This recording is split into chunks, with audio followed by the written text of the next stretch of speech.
प्रणाम करने के लिए मंच पर जब गई, मीरा के नेत्र सजल। महाराज जी ने पूछ लिया, अरे बिटिया क्यों रोती है? मीरा कहती है, ये मेरे हैं, ये आपके साथ आए हैं, इन्होंने मुझे वचन दिया था ये एक साधु के साथ आएंगे, ये मेरे हैं, आप इनको मुझे दे दीजिए।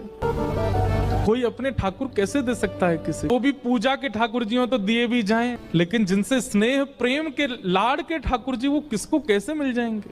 पहले तो छोटी बालिका समझ करके महात्मा हंस गए, लेकिन जब कहने लगी ये तो मेरे हैं, जिद करने लगी, तो महात्मा भी प्रेमी थे, व्याकुल हो गए, अपने ठाकुर जी को हृदय से लगा के तुरंत चले गए वहां से। मीराबाई कहने लगी, संत बुरे नहीं है, माता पिता बुरे नहीं है, आप ही मेरे पास आना नहीं चाहते हो। अरे और कितनी प्रतीक्षा कराओगे? मैं कब से प्रतीक्षा करती हूं, अब आ तो गए हो एक महात्मा के द्वारा, अब आ क्यों नहीं जाते मेरे पास? मां डांटती है, पिताजी डांटते हैं, सब घर के लोग समझाते हैं, पर मीरा की एक अलग जिद है। एकांत में बैठी रहती है, ना खाती है, ना पीती है, ना खेलती है, बस चिंतन करती है और रोती रहती है। प्रतिज्ञा ले ली, मैं अन्न नहीं खाऊंगी।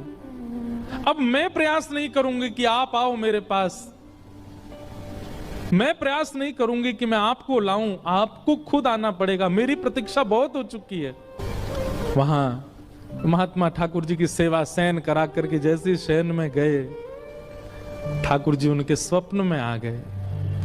और स्वप्न में आकर के बोले, बाबा आपने मेरी खूब सेवा करी, खूब मेरे 56 भोग लगाए, खूब मुझको लाड़ प्यार कियो, खूब मुझको डुलायो, इतनो भाव से मेरी सेवा करी बाबा, पर अब आपकी सेवा पूरी है गई।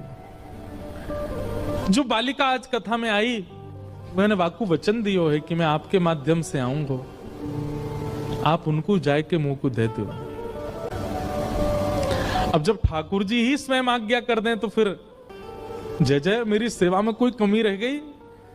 नहीं, कोई कमी नहीं बाबा, मैं तो बहुत प्रसन्न हूं, पर अब कछु दिना आप एकांत में भजन करो, फिर मेरी प्राप्ति हो जाएगी। अब आप तो चले जाओगे, फिर मेरी सेवा कौन करेगा? या हमारी सेवा विस्तार के लिए वह कन्या को मोह दे दो।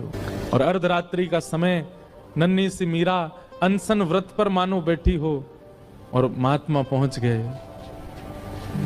ले मीरा है गिरधर तेरा, ले मीरा